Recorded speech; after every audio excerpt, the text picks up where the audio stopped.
The biting wind of a London December whipped against my face, stinging my eyes, but the cold was nothing compared to the icy grip of fear clutching my heart as the housekeeper, a trembling woman named Maria, shoved me towards my battered old Ford. "You must go, Mrs. Sterling, please, for the love of God, do not go inside that house," she hissed, her voice cracking with a terror so raw it made the hairs on my arms stand up beneath my worn wool coat. I looked past her shoulder at the looming Georgian mansion, my son's home, glowing with the warmth of 1,000 Christmas lights, a golden palace that stood in stark contrast to the damp, molding flat I had just driven 2 hours from. "But Marcus invited me," I stammered, clutching the small, poorly wrapped box containing a vintage watch I had skipped meals to afford. "It's been 2 years, Maria. He wants to make amends." Maria looked back at the house, her eyes wide, scanning the windows for a shadow for him. "He does not want amends, madam," she whispered, tears spilling onto her pale cheeks. "He wants an inheritance, the soup, the mushrooms. I saw him put the powder in. He and that wife of his laughing about how your heart is too weak to survive the night. Please go." The world seemed to tilt on its axis. The ground beneath my cheap boots felt like it was dissolving into mud. My son, my Marcus. The boy I had nursed through scarlet fever, the boy for whom I had scrubbed floors and taken double shifts at the factory after his father died, just to buy him his first violin. It couldn't be true. But looking into Maria's eyes, I saw a reflection of a truth I had been too blind to see. The silence of the last 2 years hadn't been busy schedules. It had been preparation.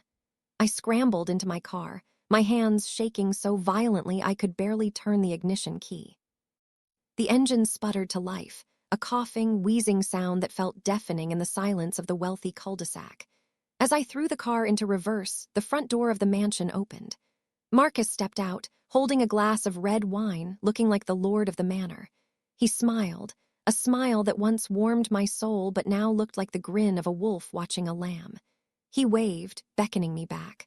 I didn't wave. I slammed my foot on the accelerator, tires screeching on the gravel, and tore away from the gates of hell, leaving my son and his poison behind. I drove blindly, tears blurring the road, the windscreen wipers fighting a losing battle against the sudden downpour of rain that mirrored the storm inside me. I pulled into a motorway service station miles away, collapsing onto the steering wheel, sobbing until my ribs ached. How could he? Why would he? I was a pensioner. I had nothing. My bank account was overdrawn, my jewelry was paste. What could he possibly gain from my death other than the freedom from a mother he clearly despised? My phone buzzed in my pocket, vibrating against my thigh like a warning. Unknown number. I wiped my face, sniffing, and answered, my voice a broken croak. "Hello, Mrs. Sterling." The voice was deep, authoritative, yet laced with a strange urgency. "This is Detective Inspector Thorne from the Serious Crime Unit. Are you safe? Are you alone?" My breath hitched. I'm in a lay-by. I left the house. Maria told me. "Maria is with us now, Mrs. Sterling," Thorne interrupted gently. "She sent us the audio files 30 minutes ago. You need to listen to me very carefully. Your life is in immediate danger, but not for the reasons you think." I sat up, the leather of the steering wheel biting into my palms. "He tried to poison me," I whispered, saying it aloud, making it real. "For what? I have nothing." "You have a life insurance policy, Mrs. Sterling," Thorne said, and I could hear the rustle of papers in the background. "A legacy policy from your late husband's firm, indexed for inflation since 1985. It didn't expire, it matured. It is currently valued at $2.8 million, and your son Marcus is the sole beneficiary." The silence that followed was heavier than the grave.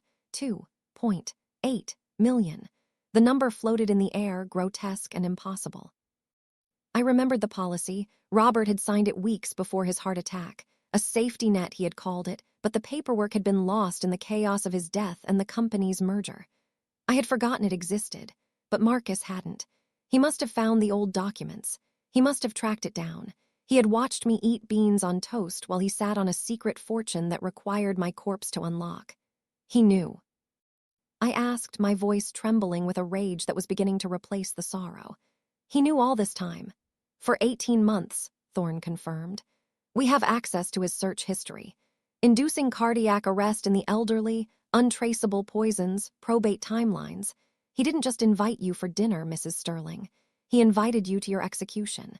He planned to bury you on Tuesday and cash the check on Friday." A scream built up in my throat, a primal sound of betrayal, but I swallowed it down. It burned like acid. I looked at my reflection in the rearview mirror. I saw an old woman, gray hair frazzled, eyes red and puffy, wearing a coat that was 3 years old. I looked like a victim. I looked like prey. But deep in those eyes, a spark ignited.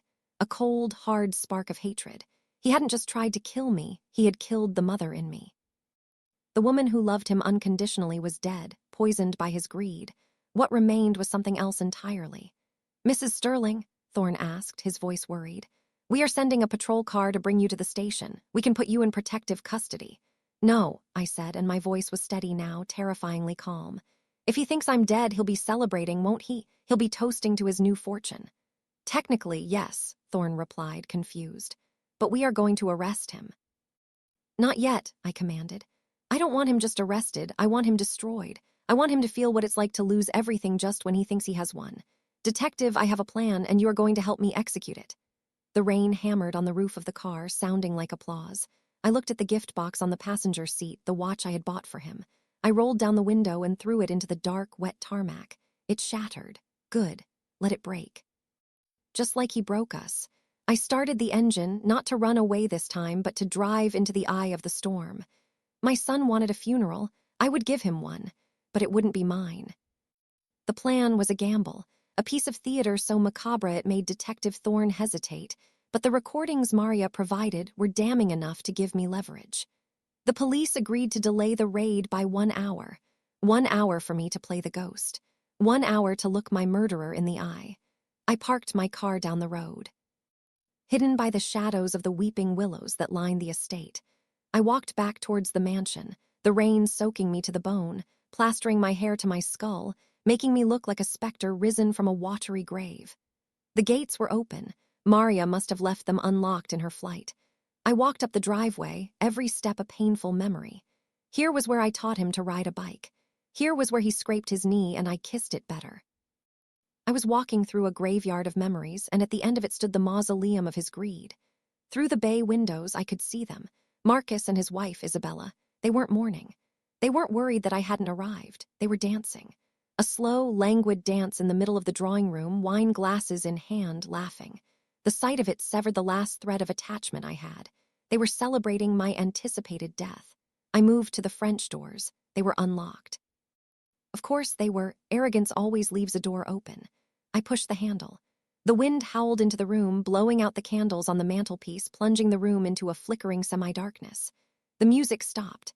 Marcus spun around, dropping his glass. It shattered on the parquet floor, red wine pooling like blood. Isabella screamed, a high-pitched sound that gratified me more than I care to admit.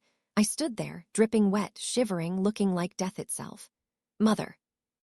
Marcus whispered, his face draining of color, his eyes bulging. But you left, we thought. You thought I was dead." I finished for him, my voice a rasp that echoed off the high ceilings. I stepped into the room, leaving muddy footprints on his Persian rug. "You thought the digitalis had done its work, or were you waiting for the police to call and tell you I'd crashed my car as the poison took hold?" Marcus stumbled back, clutching the back of a sofa. I don't know what you're talking about." "You're senile, you're confused." He was gaslighting me even now, even as his world crumbled. "Am I?" I reached into my soaked coat pocket and pulled out my phone. I pressed play. His own voice, recorded by Maria, filled the room, amplified by the silence. 2.8 million, Isabella. The old hag just needs to drink the soup. By midnight, we'll be rich." The color didn't just leave his face. It vanished, leaving him looking like a waxwork. Isabella fell to her knees, sobbing not for me but for herself. "It was his idea. He made me do it," she shrieked, pointing an accusing finger at the man she was dancing with seconds ago. Marcus looked at her with pure hatred, then turned his desperate eyes to me. He fell to his knees, crawling towards me across the wine-stained floor. "Mum, please," he begged, tears streaming down his face, fake tears, crocodile tears. "It was just talk. I was in debt. I was desperate. The gambling. I owed people money. They were going to kill me. I did it for us. I would have shared it with you." The audacity of the lie took my breath away. "Shared it," I laughed, a cold, broken sound. "You were going to share my life insurance with my corpse. You didn't do this for debt, Marcus. You did this because you are hollow. You are a void where a soul should be." I looked down at him, clutching the hem of my wet coat, the son I had birthed, the son I had loved more than life itself. And I felt nothing, no pity, no love, just disgust. "You sold me," I said softly. For paper, for numbers in a bank account. You decided that my life, my 40 years of sacrifice was worth less than your comfort. I'm sorry, he wailed, trying to grab my hand. I pulled away. Sorry is for spilling milk, Marcus. Sorry is for being late. This is damnation. I turned towards the open doors. Come in, detective. The room was suddenly flooded with light as police officers swarmed in from the hallway and the garden. Detective Thorne stepped forward, handcuffs glinting in the chandelier light. Marcus Sterling, Isabella Sterling, I am arresting you for conspiracy to commit murder and attempted murder. As they hauled him up, Marcus screamed my name. Mother, don't let them take me. I'm your son. You can't do this. I stood tall, the water dripping from my coat like armor. I watched as they cuffed his hands behind his back, the same hands I used to hold when crossing the street. My son died a long time ago, I said, my voice cutting through his screams. You are just the man who killed him. They dragged him out into the rain, his cries fatting into the sirens that wailed in the distance. I stood alone in the grand drawing room, surrounded by the trappings of wealth that had poisoned my family. Detective Thorne walked back in, looking at me with sympathy. Are you okay, Mrs. Sterling? I looked around at the mansion, at the shattered wine glass, at the emptiness. No, I said honestly. I will never be okay. A mother never recovers from the knowledge that her child wanted her dead. I walked over to the fireplace and looked at the family portrait hanging above it, Marcus as a boy, smiling, innocent. I took it down and threw it into the dying embers of the fire. But I will survive, I added, watching the frame blacken and curl. And that $2.8 million, it's not going to him, and it's not staying in a bank. Thorne raised an eyebrow. What will you do with it? I smiled, and for the first time that night, it reached my eyes. Maria has a mother in the Philippines who needs surgery, and I have always wanted to open a shelter for the elderly who have been abandoned by their families. Every penny of his inheritance is going to help the people he despised. I walked out of the house, into the rain which had now turned to a gentle drizzle. The air was cold, but I didn't feel it anymore. I had walked through the fire and come out the other side. I was scarred, I was broken, but I was alive. And as I watched the police van drive away with the remnants of my past, I knew that the best revenge wasn't death. It was living a long, happy, generous life with the money he killed his soul to get, while he rotted in a cell with nothing but his greed to keep him warm.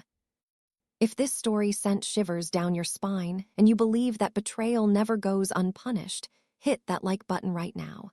Have you ever had a gut feeling that saved your life? Tell me your story in the comments below. And don't forget to subscribe and turn on notifications, because the next story is even darker and you won't want to miss the twist.